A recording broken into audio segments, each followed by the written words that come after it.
Pablo es parecida a la mía, ¿no? En el sentido que ambos estamos ocupando una posición similar. Pero con algunas características, ¿no?, que tiene la vida. Yo digo que digamos, lo que estamos haciendo, lo que estoy haciendo hoy, ha sido realmente un encuentro con mi vida, ¿no? Me he ido encontrando con mi vida a medida que he ido caminando, ¿no? Y en la parte profesional fue uno de los aspectos donde más fui descubriendo quién era. Por ahí ustedes, en lo que le ha dado Eugenio, hay una breve descripción de algunos datos míos, ¿no? Pero, digamos, yo empecé la actividad profesional un tiempito antes de recibirme de contador. Por ahí no me gusta mucho decir que soy contador porque en realidad hoy en la práctica no ejerzo mucho la actividad de contador, ¿no? Por ahí como está en el papelito, siempre digo que me hubiera gustado ser sociólogo. Y muchos me dicen, sí, vos sos más sociólogo que contador, porque la verdad que haciendo y esas cosas no ondeas mucho. Así que eso es cierto. Y bueno, después me recibí licenciado en Administración de Empresas, hice también un posgrado en Administración Estratégica, y fui, mientras iba estudiando, tuve distintos trabajos, y también ejercí la docencia, siempre en temas relacionados con la administración, básicamente, no con la contabilidad y la finanza. Y fue así que mi primer trabajo como contador fue ser auditor, ¿no? Y, aunque me pese, pero con una característica muy particular, ¿no? Tenía que relevar los procedimientos, ¿no? Relevaba más que nada la auditoría operativa, que le llaman, que va relevando los procedimientos. Entonces, me encontraba con el diálogo con la gente, ¿no? Entonces, a medida que iba relevando, la gente iba contando sus cosas, sus broncas, sus problemas, ¿no? Y así también empecé a trabajar, ya dejando la actividad de auditor, empecé a trabajar en un área de organización y métodos, en lo que era en su momento el Banco Prodicor. Y una de las primeras tareas que me encomendaron fue el de, estaba recién salidita, lo que estaban dándole forma a lo que era la tarjeta Prodicred, allá por el año 90.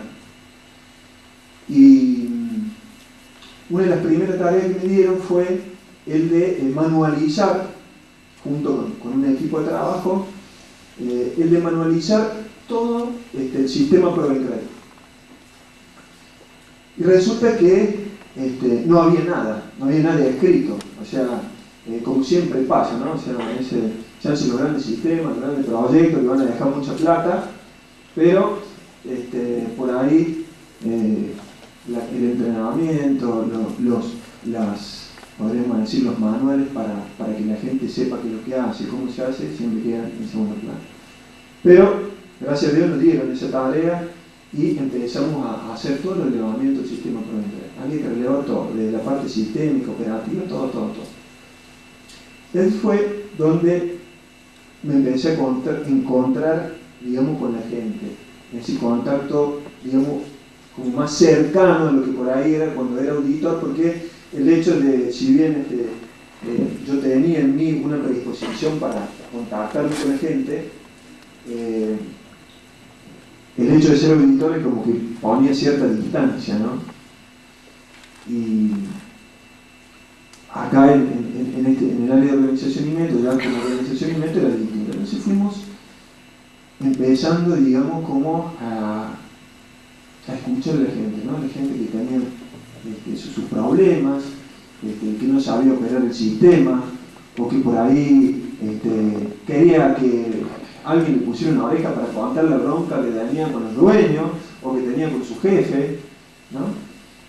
Y ahí fue donde empecé a descubrir un poco esta necesidad mía, ¿no? de alguna forma poder ayudar a la gente. Y fue así que hicimos el manual, pero también me fui metiendo en temas de capacitación, de educación. Nos fuimos metiendo también en muchos temas de la cultura, o sea, entender por qué se estaban haciendo las cosas de esa manera, ¿no? Porque no era solo quejarse, sino también, de alguna manera, ir viendo por qué los dueños de la empresa habían planteado la cosa así, que de alguna manera ellos eran los fundadores de esa cultura, ¿no? Y de alguna manera determinaban por qué las cosas se hacían de esa manera. Por ahí Eugenio sabe decir que la cultura es cómo se hacen las cosas por aquí, ¿no?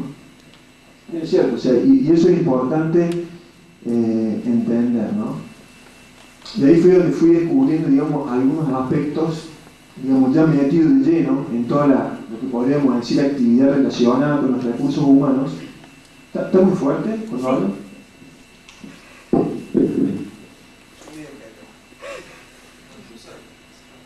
Pero por ahí si me escuchan.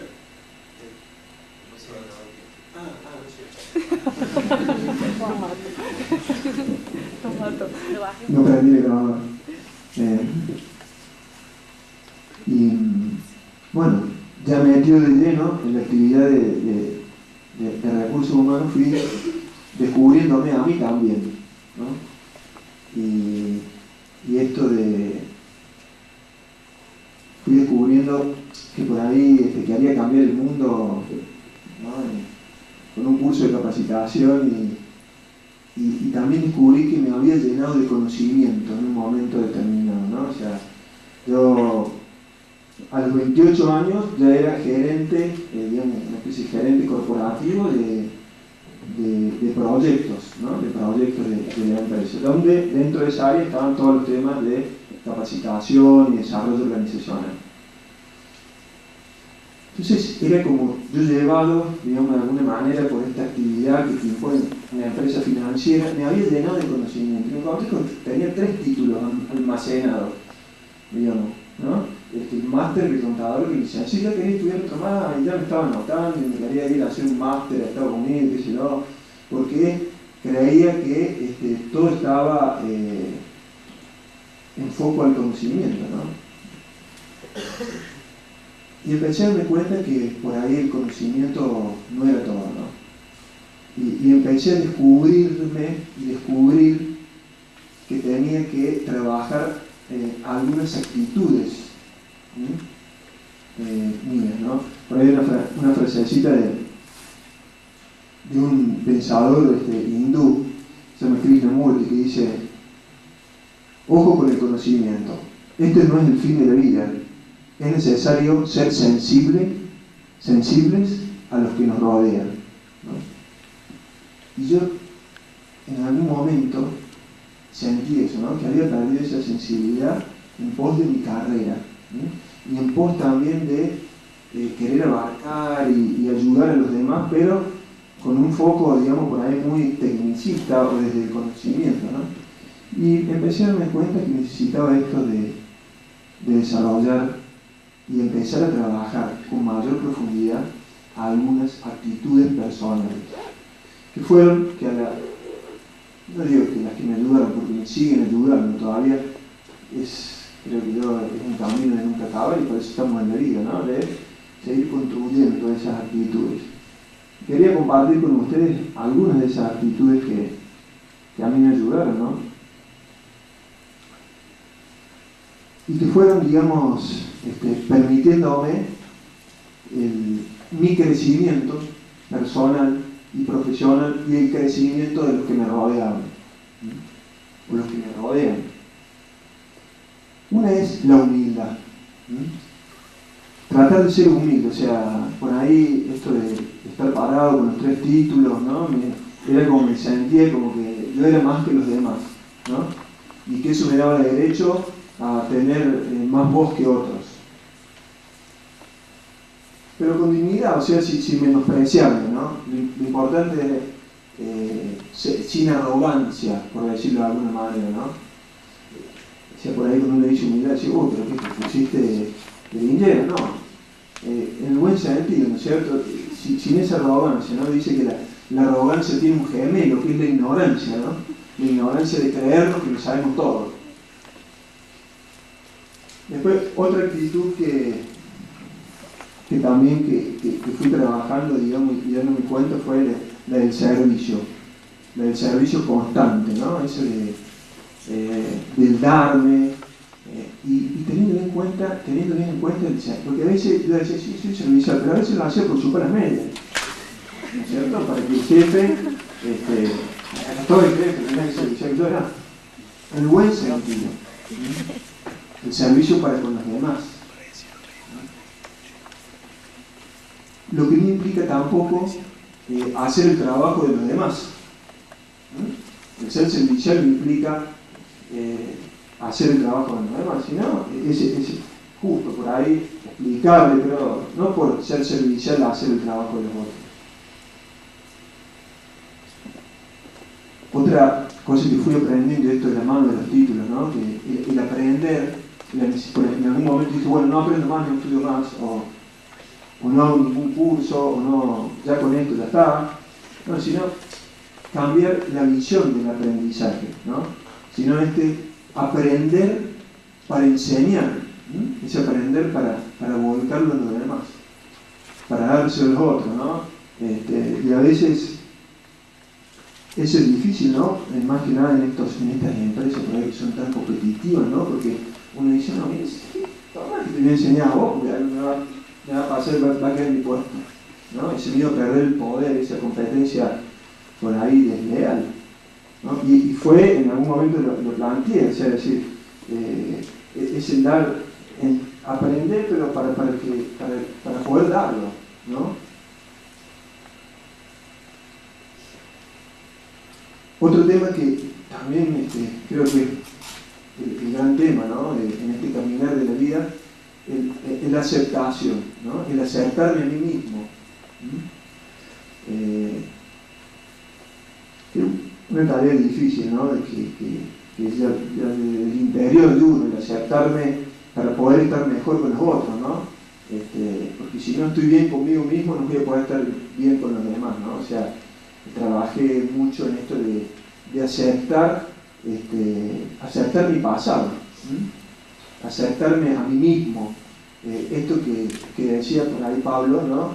Esto de quiénes son mis modelos, ¿no? Sin ideales, por ahí que siempre me ponía, yo quiero ser como Jack Welch, como Peter Senge, como etc. Sin ideales, como tal o como cual, ¿no? O sea, buscarme de soy lo que soy a partir de mi historia, de mi pasado, de que sos contador y levantarte, ya está, pero eso no cambia todo el potencial que vos podés ser, ¿no? Esa aceptación de uno mismo, ¿no? El trabajar esa actitud emprendedora, o sea, tratar de seguir empujando, y por ahí, en esto, una característica, creo que nos pasa mucho, pero a mí me pasó esto de por ahí buscar mi justificación en no emprender algo en los demás, echarle la culpa a los demás, ¿no? Es una característica de nuestra época en la que vivimos, o sea, de pararme en el banquillo de los acusadores para ahí justificarme el no hacer mío, ¿no? Y porque esto, porque mi sociedad, porque los gobernantes, porque los dueños de la empresa, porque mi jefe, ¿no? Y justificamos ahí el no hacer, el no vivir, en definitiva, ¿no? O sea, trabajar mucho eso. Y es, digamos, una lucha contra uno mismo, ¿no? Eso de todos los días. Pero, digamos, lo que me ayudó a mí es darme cuenta de eso y a partir de allí poder trabajarlo y empezar, digamos, a cambiar a partir del caminar que iba haciendo, ¿no? Como profesional, como persona.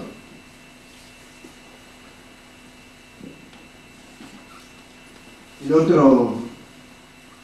de las de las actitudes que fui trabajando en la mano de esto de ser emprendedor, ¿no? El de compromiso.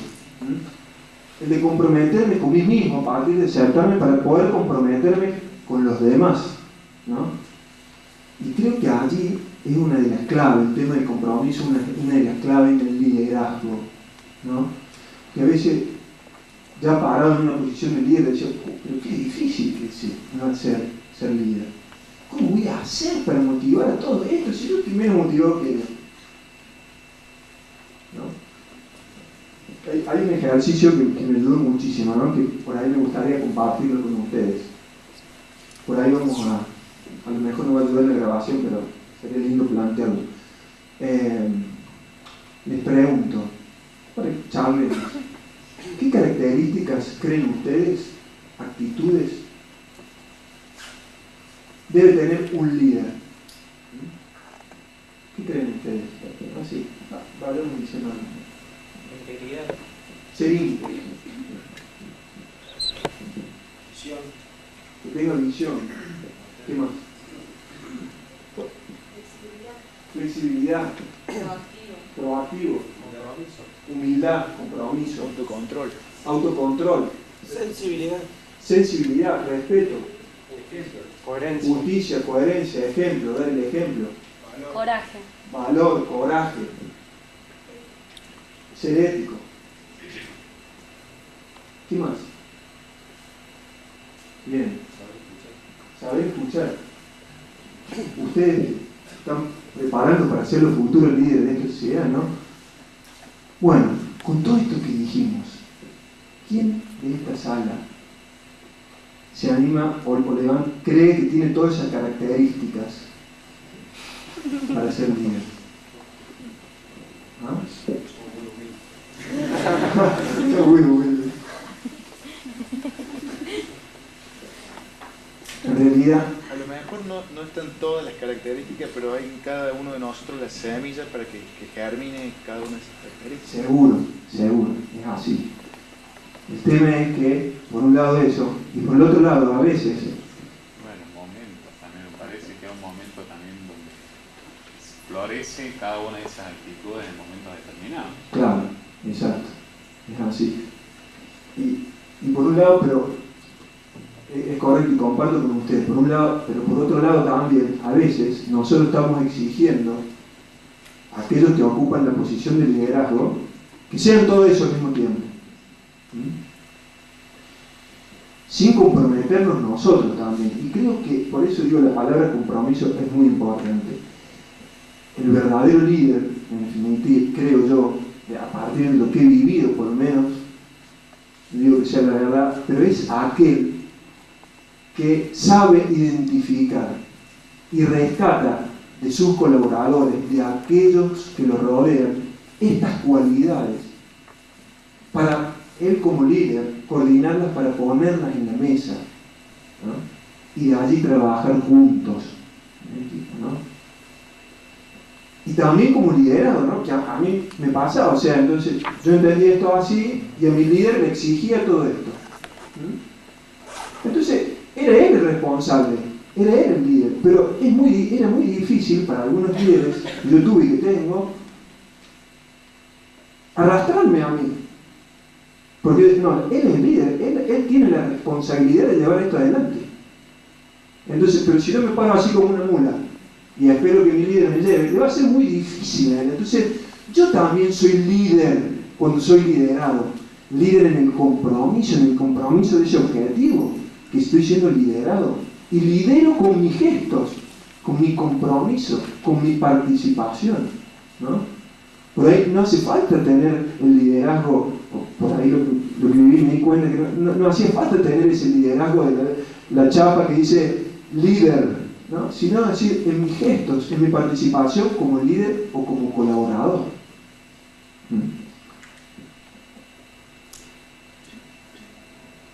Y creo yo, digamos, hay una actitud también que es muy importante que me fui dando cuenta en las empresas de hoy, en la sociedad en definitiva, que me fue ayudando también para trabajar y seguir caminando, es la honestidad, ¿no?